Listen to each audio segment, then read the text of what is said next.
Көрсөтүүнүн демөөрчүсү Золотой квадрат курулуш компаниясы. Саламатсыздарбы, урматтуу спорт сүйүүчүлөрү, футзал күйөрмандары. Эфирде Спорт Лайф көрсөтүүсү жана анын алып баруучусу мен Улукбек Салиулу. Бүгүн сиздерге Кызыл Кыя лигасынын 2-чи айланпасынын акыркы оюндарын чагылдырып бермекчибиз. Алдыда бизден узабаңыздар. Кызыл Кыя лигасы 2-чи айланпа. 2-чи айланпанын акыркы оюндары Кайрат жана Кара Козу командалары ортосунда болуучу беттеш. Командалар бири-бири менен саламдашып, андан соң калыстын ышкырыгы жагырган соң топ оюнга кошулмакчы. Калыстын ышкырыгы жагырды жана топ оюнга кошулду. Топ менен Кара Козу командасы баштайт топту. Оң канатка берилген пас. Кайра арткы бөлүк. Маалымат үчүн айта кетчү нерсе, Кызыл Кыя лигасы бир аз убакытка тыныгуу болду. Ал учурда буфердик оюндар, түштүк региондогу буфердик оюндар болуп өттү. Ал оюндардан мыкты деп табылган 3 команда, алар Кара Дарыя, Шавкат жана Нурбаткен командалары Кыргызстандын супер лигасына жолдомо ала алышты. Андан соң алтыныгуулар өткөн соң Кызыл Кыя лигасы кайра жанданды. Бүгүн 2-чи айланпанын акыркы оюндары дал ушул беттеш Кайрат жана Кара Козу командалары ортосунда болуучу эттеш. Кайсы команда жарым финалга түз жолдонмо ала алат, чечет. Азыр болсо турнирлик жадыбалда Кайрат командасы 1 упай айырмачылыгы менен алдыда баратат. Бирок бүгүнкү оюнда Кара Козу командасы үчүн биринчи орунга чыгып кетүүгө эң чоң мүмкүнчүлүк. Топту Кара Козу командасы алат жана ортон койлуктон тебилген соккуну дарбазачы тосуп турган учуру жаман эмес. Мыкты каршы чабуулду жарата алган Кара Козу командасы. Бурчтан чыгарып берүүнү Кара Козу командасы алат. Дарбазага тебилген сокку. Акырындап командаларды тааныштырып кетсем, кызыл кара аралаш мыкты сокку Кара Козу командасынан. Кызыл кара аралаш оюнчулар булар Кара Козу командасы. Ал эми көк кийимде ойноп жаткан Кайрат командасы болуп саналат. Өтө мыкты оюндун алгачкы минуттарынан эле тартып командалар мынтип чабуулдарды жасап олтурушат. Кайрат Кара Козу командасынын курамын тааныштырып кетсем, 4-чү катар санында Алимов, 2-чи Абдумалик уулу, 14-чү Мамасали уулу, 8-чи катар санында Мусаев, 1-чи Ашимов, 3-чү Жолдошов, 5-чи Шератов, 11-чи Юсупов, 9-чу Эргешали уулу. Ал эми Кайрат командасынын курамы 1-чи катар санында дарбазачы Жайлобаев, 2-чи Абдурасул уулу, 3-чү Турсунбаев, 4-чү Назаров, 5-чи Шерабидзинов, 9-чу Алимов, 10-чу катар санында Салимбаев, 14-чү Батыров жана 17-чи Авазбек уулу. Кайрат командасынын эмнегедир өнүктөштөрү бири-бирин түшүнбөй жатабы же зал толо күйөрмандар, Кара Козу командасынын күйөрмандары атаандаштарды сүрдөтүп жатабы, айтор намытып жөнөкөй берилген пастарды токтото албай турган учуру. Кайрат командасы топ менен өзүңүздөр көргөндөй Кара Козу командасы коргонуу бөлүгүнөн ойун алып барууну туура көрүштү жана ар бир ыкчам чабуулда каршы чабуулга чыгып барып гол жаратууну каалап жатышкан. Мындай каршы чабуул жаралды жана өнөктөштөр ачуулуусу керек. Сол канатка берилген пас, коргоочу албетте тоскоолдук жаратат. Алимов тарабынан тебилген сокку кайра өзүнө тийип, калыстын айтымында капталсыздыгын кесип өткөн Кайрат командасы капталсыздан топту оюнга кошуп, оң канатка пас берет. Батыров топ менен өзүңүздөр байкагандай Кайрат командасынын курамында аябагандай тажрыйбалуу оюнчулар бар. Алар Кыргызстандын футзал курама командасынын оюнчулары да бар. башка аймактардын, башка региондордун, башка шаарлардын эң мыкты деп табылган оюнчулары бүгүн Кызыл Кыя лигасында бир курам менен ойун алып барышууда. Кайрат командасы чабуулга чыгат. Арткы бөлүккө ойного аргасыз, анткени коргоочулар көбүрөөк каршылык көрсөтүп жаткан болчу. Арткы бөлүктөн оң канатка киргизип берген пас Юлдашбай Салимбаев өнөктөшүн бул ирет жазгырып өтө алган жок. Кара Козу командасы эми болсо чабуулга чыгып көрөт. Ортоңку бөлүккө киргизип берген пас эмнегедир өйдөнкү бөлүк менен берилгендиги үчүн ал топту оюн талаасында сактап калууга Алимовда бир аз мүмкүнчүлүк аз болчу. Кайра сол канатка берилген пас, Кара Козу командасы ортоңку бөлүккө дарексиз пас. Юлдашбай Салимбаев чабуулга чыгат. Назаров арткы бөлүккө ойнойт кайрадан. Абдырасул уулу тереңге киргизип берген пас. Юлдашбай Салимбаев жана топ капталсыздыгын кесип өттү. Албетте Кара Козу командасынын оюнчулары өзүңүздөр көргөндөй өтө бир салмактуу оюнчулар. Көпчүлүгү өз убагында чоң футболдо оюн көрсөтүп келишкен. Андыктан коргон өлүгүндө атаандаштарын оңойчулук менен өткөрүп жибербейт. Топту мынамиттеп Кара Козу командасы ала алды. Оң канатка берилген пас, кайра ортоңку бөлүк. Арткы бөлүк ойнойт сегизинчи катар сандагы оюнчу. Кайра арткы бөлүк. Кара Козу командасы да эмнегедир чабуулга шашпай жатышат, балким атаандашынын катачылыгын издеп таап, андан соң чабуулга чыгып көрүшөт.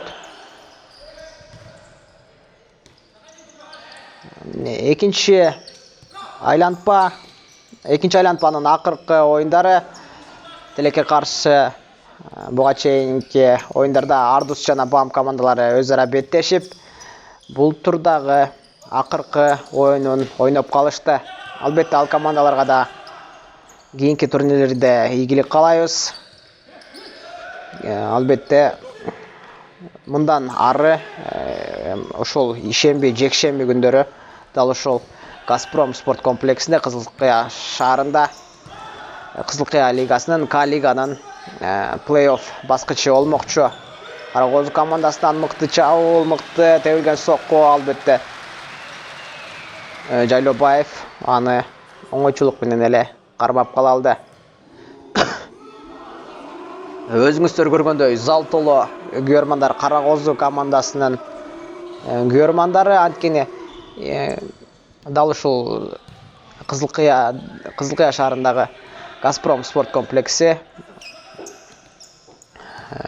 Кара Козу командасынын күйөрмандары үчүн эң ыңгайлуу жай десем болот.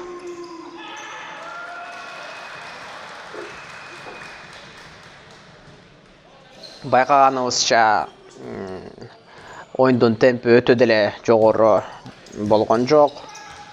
Командалар менин оюмча биринчи бөлүктө бири-бирин жакшы таанып билишип, андан соң экинчи бөлүктө же болбосо биринчи бөлүктүн жарымынан соң бири-бирине каршы тактикаларды жаратышат.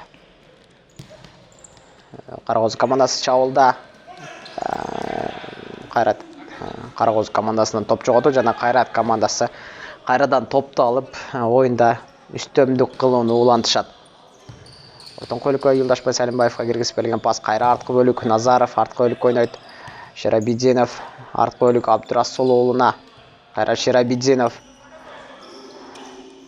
Өзүңүздөр көргөндөй мына мыкты кыймыл аракеттер, оюнчулар, өнөктөштөр бири-бирине өтө мыкты ачылып беришип, топ алышууда. Кайрат командасынын оюнчулары албетте ал тажрыйбасынан улам. Кара Козу командасынын дарбазачысы сол канатка ойнойт. Арткы бөлүк кайрадан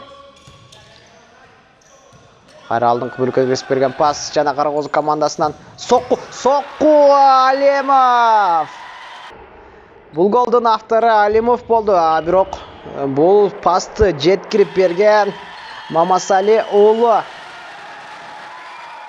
Азамат мынамынтип биринчи орунга чыгууну көздөгөн Кара Козу командасынын бул жолку оюндагы маанайын көрө алдык жана албетте күйөрмандарын кубандырган чагы. Кайрат командасы эми башкача оюнду көрсөтөт болушу керек, анткени плей-офф баскычына ойноп күчүн кетиргиси келбейт болушу керек Кайрат командасынын. Алдыңкы бөлүккө киргизип берилген пас. Ширабидзинов топту өзүнө кармап турат. Коргоочулар албетте каршылык көрсөтө алышты. Каршылык көрсөтө алышып жада калсак, топту өз командасынын пайдасы үчүн иштей алды. Алдыңкы бөлүккө жакшы киргизип берилген пас. Жакшы чабуул. Сокку дарбазага тигилген. Эмне болду? Эсептелбейби гол? Бул гол эсептелгенде оюндагы темп, оюндагы динамика дагы да болсо жогоруламак. Өзүңүздөр көргөндөй зал толо күйөрмандар. Кайрат командасы топту алды дегичи болбой, бир аз атаандаш команданын духун түшүрүүбү же оюнга болгон чабуулдарын бузуубу, оюндагы чабуулдарын бузуубу Айтор мына мынтип сүрдөтүп турушкан чагы. Кара Козу командасы топ менен чабуулга чыгат. Оң канатка берилген пас, оюнчуну жазгырып өтүп алган жок. Тереңге киргизип берген, сол канатка киргизип берген пас жана 9-котор сандагы оюнчунун тепкен соккусу дарбаза устунунан тилекке каршы өйдө кетти. Эргешали уулу жаман эмес негизинен. Кара Козу командасы мына эми жанданды, анткени күйөрмандары да бар. Өздөрү азыр киргизген голу дагы бар. Андыктан өтө бир чоң динамиканы көрсөтсө болот. Антпесе бир эсеп айырмачылыгы эч нерсени деле чечпейт. Кайрат командасынын тажрыйбалуу оюнчулары бул эсеп санын оңойчулук менен эле кууп жетет болушу керек. Бурчтан чыгарып берүү Кайрат командасында.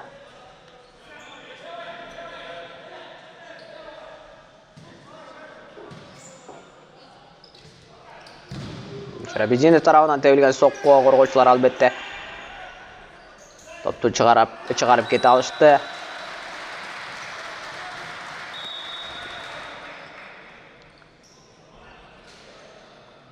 Капталсыздыгынан Кайрат командасы топту оюнга кошуп чабуулга чыгып баратат. Оюн эрежеси бузулган жок. Калыстын айтымында капталсыздыгынан Кара Козу командасы топту оюнга кошот. Ортоңку бөлүккө киргизип берген пас. Кайрат командасынын өнөктөштөр бул ирет бири-бирин түшүнбөй топту жоготууга алып келишти. Очун болгон күрөш. Кара Козу командасы Алимов чабуулга чыгат жана сокку коргоочуга тийип бурчтан чыгарып берүүнү Кара Козу командасы иштеп алды. Бурчтан чыгарып берүүдө жөн гана дарбазаны мээлей тептиби же жөн гана коргоочуда өчү барбы? Айтор жөн гана коргоочуга терип алган. Сол канатка берилген пас Кайрат командасы. Кара Козу командасынан мыкты прессинг албетте Кайрат командасында сүрдөтүп турат.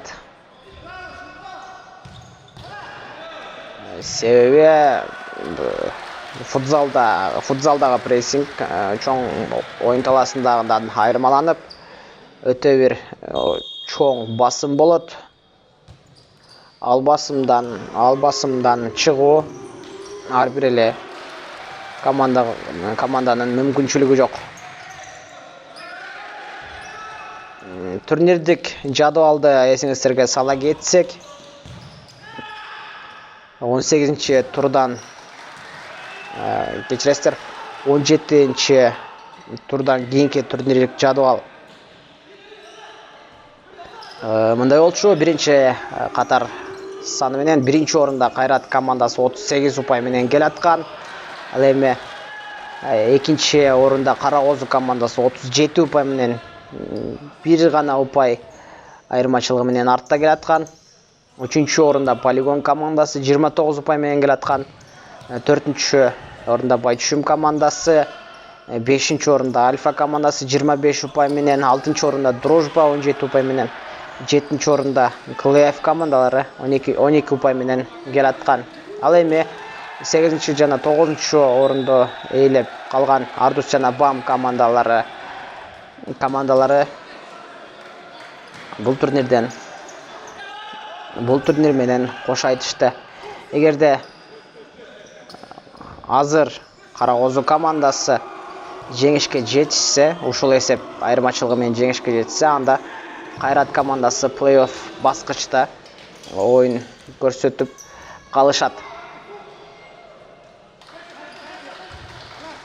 Бурштан чыгар кечиресиздер, капталсыздан кошу Кара Козу командасы алат.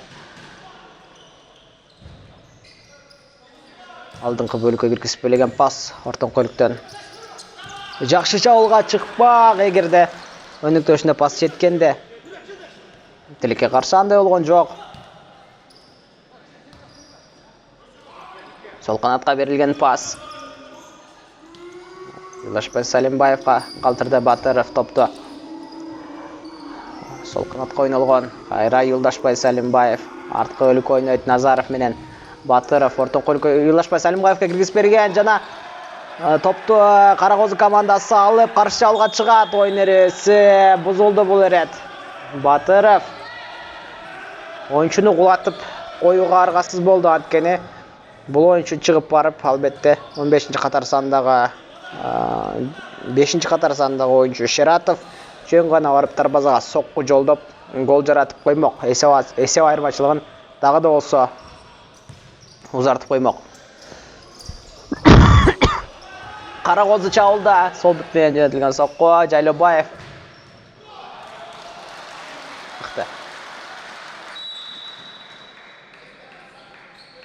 Бурштан чыгарып берүүнү Кара Козу командасы алып, алдыңкы бөлүккө тепкен. Өнөктөштөр балким үйдө даярдалган тактикалары, комбинациялары болгондо бул стандарттык абалдарда туура пайдаланышпак. Жөн гана мынтип теппейт болчу. Кайрат командасы топ менен Көлкө калтырган. Оң канат Юлдашбай Салимбаев. Ортон көлкө Манас Абдрасулуу менен ойнойт. Манас Абдрасулуунун бутуна теп оюн эрежесин Кара Козу командасы бузуп олтурат жана өз дарбазасына өтө бир кооптуу стандарттык абалды алып келиши мүмкүн.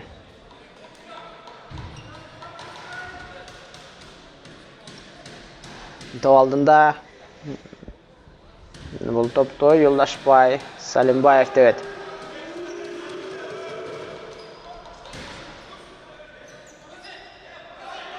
Калыс албетте тосмону аралыкты сактап, андан соң коет.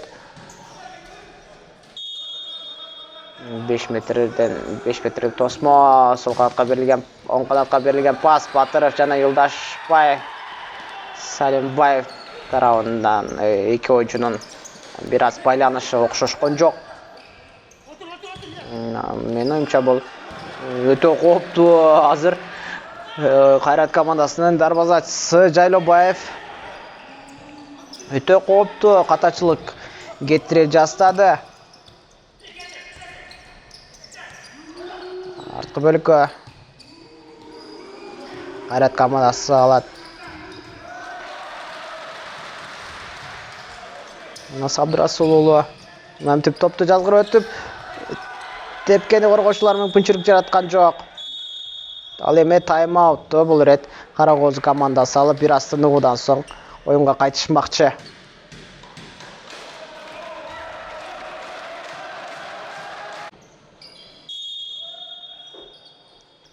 Тайм-ауттан соң топ оюнга кошулду. Алдыңкы бөлүккө өнөктөшкө киргизбелеген пас анык эмес. Оюн эсеби 1-0. Кара Козу командасы алдыда баратат. Эгерде Кайрат командасы оюн эсебин өзгөртө албаса, бул оюнда жеңилүү ызасын тартып, биринчи орун менен жарым финалга түз жолдомо ала албай калышы мүмкүн. Арткы бөлүккө ойнолгон.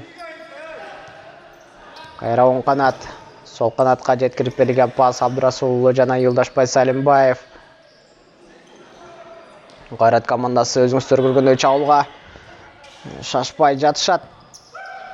Албетте Кара Козу командасы да коргонуу бөлүгүндө мыкты ойын алып барышууда. Каршы чабуулду Кара Козу командасы жарата алабы? Сол канатка жеткирип берген пас жана сокку. Бир аз топту өзүнө кармап койду. Албетте кечикти ал учурда. Артка ойнойт. Топту тептирүүгө шарт түзүп беришкен жок Кайрат командасы. Сол канатка ойнолгон пас. Алдыңкы бөлүк аркаңкы бөлүк кечиресиздер. Тереңден киргизип берген пас мыкты жеткен Манас Абдрасулуулунан. Жакшы ойлогон негизи. Балким бутуна жакшы тийгенде гол жаратып эсеп санын теңдемек. Бирок андай болгон жок. Демек тагдырына аны жазган эмес. Капталсызгынан топ кесип өттү. Кайрат командасы топту оюнга кошот. Эмнегедир Кайрат командасынын курамы бат-баттан алмашкан жок. Оюндун башынан эле тартып оюнчулары оюн талаасында жүрүшөт. Бул учурда өздөрүн аябагандай эле урундуруп, өздөрүн аябагандай эле чарчатып коюусу мүмкүн. Оюндун биринчи бөлүгүнүн соңуна келип жетти. Бир аз тыныгуудан соң оюндун экинчи бөлүгүнө кайтабыз.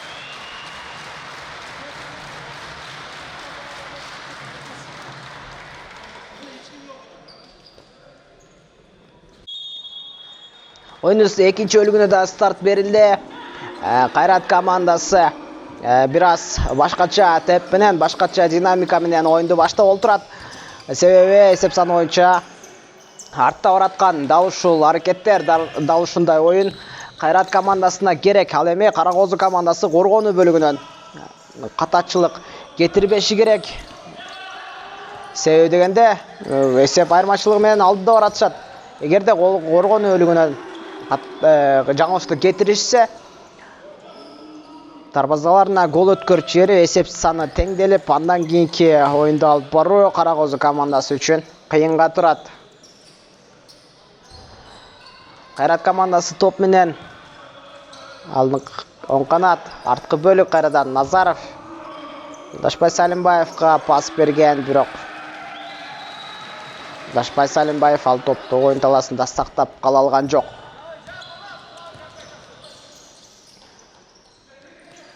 Ортоңку бөлүккө киргизип берген пас.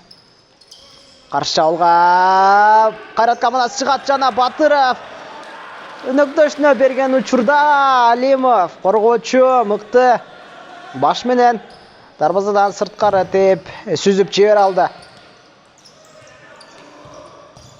Жакшы комбинация. Манас Абдрасулуулу. Бул ирет Кара Козу командасынын дарбазачысы мыктылыгын көрсөтүп олтурат. Бурчтан чыгарып берүү.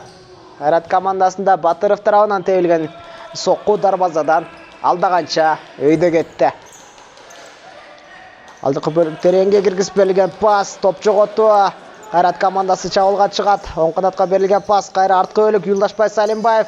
Батыров топ менен топту тошумолго күрөш. Кара Козу командасы каршы чабуулга чыга алды жана өнөктөшүнө берүүдө бир топ эле аныктык жеткен жок. Балким оюнчу Сенч катар сандагы оюнчу бир аз чарчап калдуу өңдөнөт.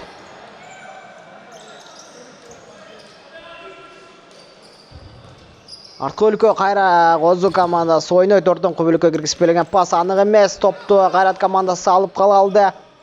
Кайра арткы бөлүк Юлдашбай Салимбаев сол канатка Манас Абдрасулуулуна жеткирип берген. Манас Абдрасулуулу сокку жолдойт, коргоочуга тийип бурчтан чыгарып берүүнү Кайрат командасы алат. Оюн талаасында Кара Козу командасынын оюнчусу манишкасы менен чыгып кеткенин көрдүк. Албетте бир аз шашып калган өңдөнөт. Балким байкабадыбы, анткени бир аз кийимдеринин түстөрү бир аз окшошуп кеткен болчу. Топ жоготту. Карагозы командасынын дарбазачысы. Дарбазага тепкен учурда коргоочу Кайрат командасынын коргоочусу Назаров өзүнүн бутун аябастан топко салып жаракат алып калган сыяктуу. Кайрат командасы кайра чабуулга чыгып көрөт. Оң канатка киргизип берилген пас Юлдашбай Салимбаев. Жана Юлдашбай Салимбаев Ширабидиновго өтө мыкты алыскы бурчка пас жеткирип берип, оюн эсебин теңдеп калышты, теңдеп кое алышты. Карагозы командасына эскертип жатканым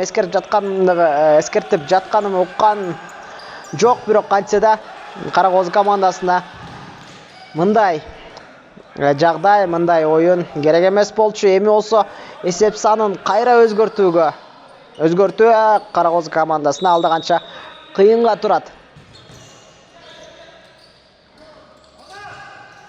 Анткени деген топ менен көбүрөөк үстөмдүктү дал ушул Кайрат командасы кылып жаткан. Тереңге киргизип берилген пас. Өнөктөшүү ал жерде эмес болчу. Капталсыздан Кайрат командасы топту оюнга кошот. Артка бөлүккө ойнолгон. Кайрат командасы оюнда өтө бир көбүрөөк пауза кылышууда. Анткени запастагы оюнчулары бир аз старттык курамга салыштырмалуу бир аз жайыраак ойношконуна байланыштуу. Жөн гана оюнда пауза кылууну туура көрүшкөн. Дегичи болбой Юлдашбай Салимбаев дарбазачынын ачык калган бурчун таап намитип оюн эсеби боюнча Кайрат командасы алдыга чыгып кетти. Карагозы командасы эмне кылат болду? Анткени Залтооло күйөрмандар дал ушул Карагозы командасына жангүйөр болуп келишкен болчу. Күйөрмандардын маанайы да алда канча сууп калды. Капталсыздыгынан Кайрат командасы топту оюнга кошот.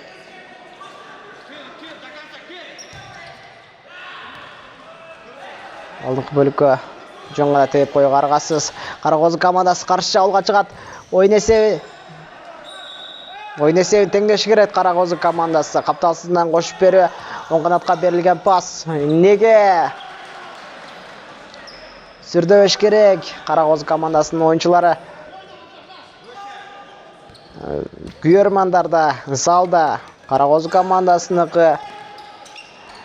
Кайрат командасы чабуулга чыгат. Ширабидинов сокку жолдой алган жок. Тагыраак айтканда коргоочу ага мүмкүнчүлүк жараткан жок. Тереңге киргизип берилген пас. Топту токтотуп кала алды, бирок коргоочу оюнчунун өзүнө тээп Кайрат командасы үчүн топту сактап кала алды. Тереңге киргизип берилген пас. Өнөктөшүнө таамай жеткен жок.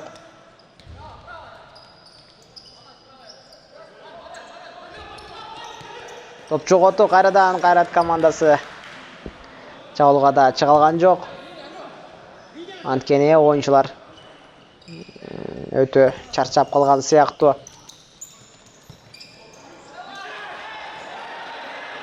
Топ жоготу Карагозы командасы чабуулга чыгат. Оң канатка берилген пас. Оюнчу өзү сокку жолдогон. Дарбазачы мындай соккуларды өткөрүп жибербейт. Оң канатка жакшы жеткирип берилген. Ширабидинов жазгырып алам деп топту жоготкон. Каршы чабуулга Карагозы командасы чыгып барып, коргоочунун өзүнө тээп капталсыздыгынан иштеп берүүнү алышты. Кайра топ жоготу Кайрат командасы топ менен артка бөлүккө ойнолгон. Дарбазачы менен ойноп туура көрдү. Дарбазачы менен ойноону Назаров. Сол канатта Манас Абдырасул уулу артка бөлүккө ойнойт. Кайра оң канат Ширабидинов ортон бөлүккө Юлдашбай Салимбаевга киргизип берген пасы анык эмес. Сол канатка берилген пас. дарексиз.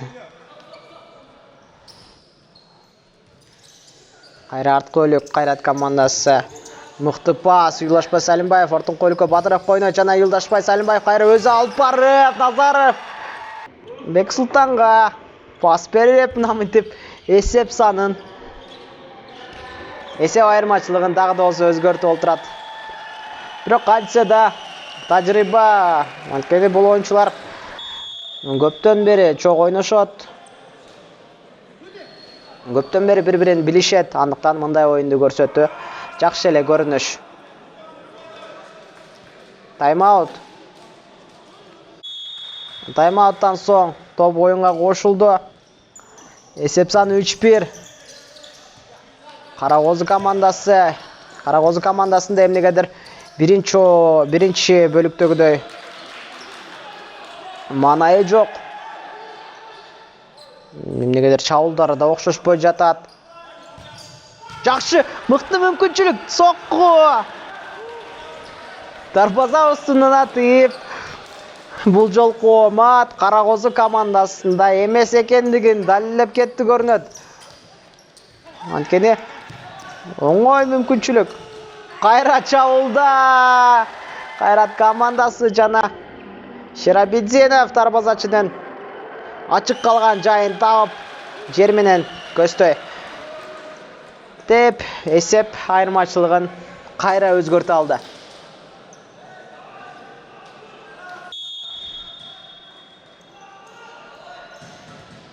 Карагозу командасы чамдаңыздар.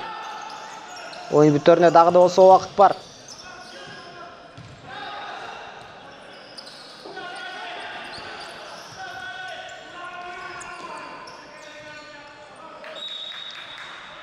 Командалар курамын кайрадан бир ирет эсиңиздерге сала кетсем. Карагозу командасы кызыл, кара кийим менен ойноп жатышат. 4-чү катар санында Алимов, 2-чи Абдымалик уулу, 14-чү Мамасали уулу, 8-чи Мусаев, 1-чи Ашимов, 3-чү Жолдошов, 5-чи катар санында Шератов, 11-чи Юсупов, 9-чу катар санында Эргешали уулу. Адайми Кайрат командасынын курамы 1-чи катар санында Жайлобаев, 2-чи Абдырасул уулу, 3-чү Турсунбаев, 4-чү катар санында Назаров, 5-чи Шерабидзинов, 9-чу Алемов, 10-чу Салимбаев, 14-чү катар санында Батыров жана 17-чи Авазбек уулу. Өзүңүздөр байкагандай Кайрат командасынын курамында эски Эрем командасынын oyunçuları. Алар 1-чи катар санында Жайлобаев дарбазачысы, 2-чи катар санында Абдырасул уулу Манас, 4-чү катар санында Назаров Бексултан, 10-чу Салимбаев, Юлдашбай Салимбаев жана кыргыз футзалынын эң мыкты деп саналган oyunчусу Максатбек Алимов. Өтө мыкты аракет менен Манас Абдырасул уулу топту алып олтурат жана Карагозунун өзүнүн күйөрмандарынын алкышына ээ болуп турган чагы. Кайрат командасы эми чабуулга шашпайт, анткени эсеп боюнча алдыда баратышат. Бул ирет Карагозу командасы шашылышы керек. Анткени эгерде бул оюнда эсеп саны боюнча бул оюнда жеңилүү узасын тартып калса, ишемби, жекшемби күндөрү болуучу плей-офф баскычка ойноого аргасыз болот. Албетте плей-офф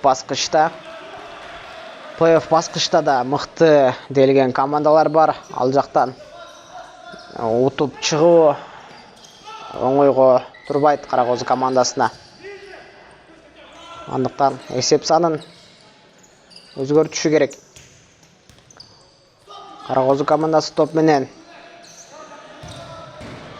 сол бут менен жөнөтүлгөн сокку дарбаза устунан алыс кетти.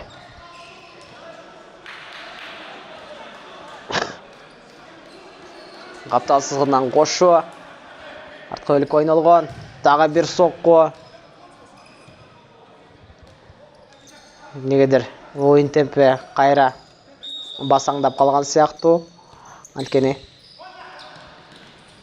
Кара Козу командасы да чабуулга шашкан жок. Кайрат командасы да чабуулга шашкан жок. Кайрат командасын эсеп саны канааттандырат. Ал эми эмнеге Кара Козу командасы чабуулга шашпай турат? Мага белгисиз. Же атандашынан катачылык кетирүүсүн күтүп жатышабы? Мындай тажрыйбалуу оюнчулар көп катачылык кетирбейт. Андыктан прессингке чыгып ойношсо деле болчудай Кара Козу командасы. Капталсызынан кошу. Кайрат командасы. Командасынын дарбазасы тереңге киргизип кирген пасы. Өнөктөшүнөн бир топ эле алыс кетти. Кара Козу командасы кайра чабуулда оң канатка алдыңкы оң канатка киргизип берилген паста өнөктөштөр бири-бирин түшүнүшкөн жок. Сол канатка ойногон пас Батыров өнөктөшүнө тереңге киргизип берген. Жана Шерабидинов өнөктөшүнө калтыргысы келген, бирок өнөктөшү ал топко жетишпейт болчу. Тагыраак айтканда, ал позицияда, ал ачык калган зонада өнөктөшү жок болчу. Бурчтан чыгарып берүү Кайрат командасында. Стандарттык абал. Шерабидинов өнөктөшүнө бергиси келди көрүнөт, бирок тамай жеткирип бере алган жок. Дарбазачы да капталсыздыгына тээп жиберүүгө аргасыз. Анткени жана мен айткан басымды Кара Козу командасы эми баштады көрүнөт. Оң канатка берилген пас Назаров сактап кала алган жок. Бирок топ Кара Козу командасынын оюнчусунан кетип, азыр болсо капталсыздыгынан Кайрат командасы топту оюнга кошууда. Сол канатка берилген пас Батыров артка бөлүккө ойнойт. Дарбазачы топ менен ордун колукко киргизип берген, бирок коргоочу да өз убагында окуп чыгып топту тосуп кала алды. Юлдашбай Салимбаев топ жоготу. Өнөктөшүнө тилекке каршы Бексултан Назаров Юлдашбай Салимбаевка идеалдуу пасты жеткирип бере алган жок. Капталсыздыгынан кошу Кайрат командасында артка бөлүк мыкты комбинациялар. Артка бөлүк ойнойт кайрадан. Шерабидинов пасы өткөрүп бере алган жок. Кара Козу командасы чабуулга чыгат. Бул жолку мат ачыгын айтканда Кара Козу командасы тарапта болгон жок. Мына өзүңүздөр көргөндөй эң жөнөкөй учурларда бир аз оюнчулар сүрдөп жатышабы? Же бул оюнга анчейин деле даярданышкан эмеспи? Командаларга кыйын болууда. Кара Козу командасында тагыраак айтканда Юлдашбай Салимбаев оң канатка берилген пас Назаров кайра Юлдашбай Салимбаевка ойногон, бирок бул чабуулуу ийгиликтүү болгон жок. Кара Козу командасы артка бөлүккө ойнойт. Сол канат өнөктөштөр жардам берүүсү керек. Ордун койлуктон Кара Козу командасы топ менен артка бөлүккө ойноого аргасыз. Эмнегедир Кара Козу командасынын оюнчулары өз ордунда туруп эле ойун алып барышууда. Футзалда мындай аракеттер өтпөйт. Бирок бул жолкусу өтүп, Кара Козу командасы чабуулга чыгып, дарбазага да сокку жолдой алган. Бир аз ыңгайсыз абал болгондугу үчүн ал сокку өтө мыкты деле болгон жок, албетте. Дарбазачыга да кооптуу боло алган жок. Жакшы сокку. Максатына жетпей турат. Кайрат командасы тайм-аут алат.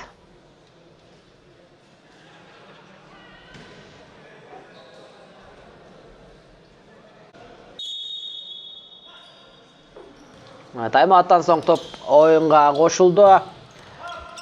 Кайрат командасы өтө топту өздөрүндө жакшы сактап кала алышууда.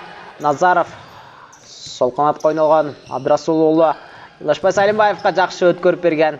Жана Юлдашбай Салимбаевдин тепкен соккусун Кара Козу командасынын дарбазачысы тосуп олтурат. Манас Абдрасулов топ менен жана Юлдашбай Салимбаев мына мынтип өтө жөнөкөй. Орусча айтканда өтө спокойный болуп ойноп Юлдашбай Салимбаев гол жаратты.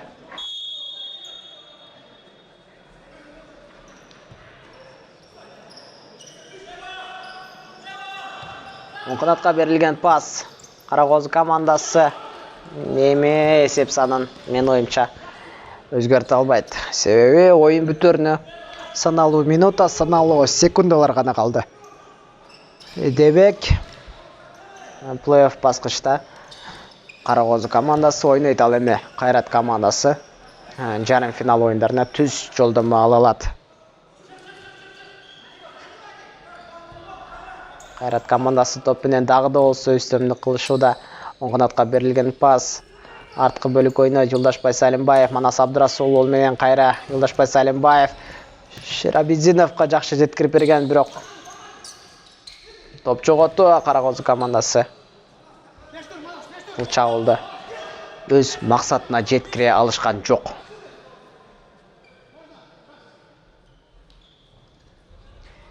Кара Козу топ менен арткы бөлүк оң канатка ортон койлукка өткүзүп берген пас. Анык эмес, анык. Кайра арткы бөлүк. Сол канат.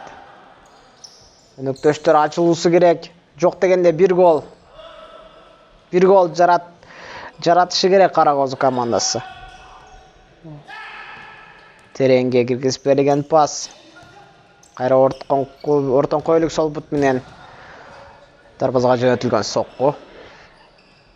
Өз тарегине жеткен жок. Оюн бүтөрүнө саналуу секундалар калды. Оюн эрежеси бузулду. Тереңге киргизип берилген пас.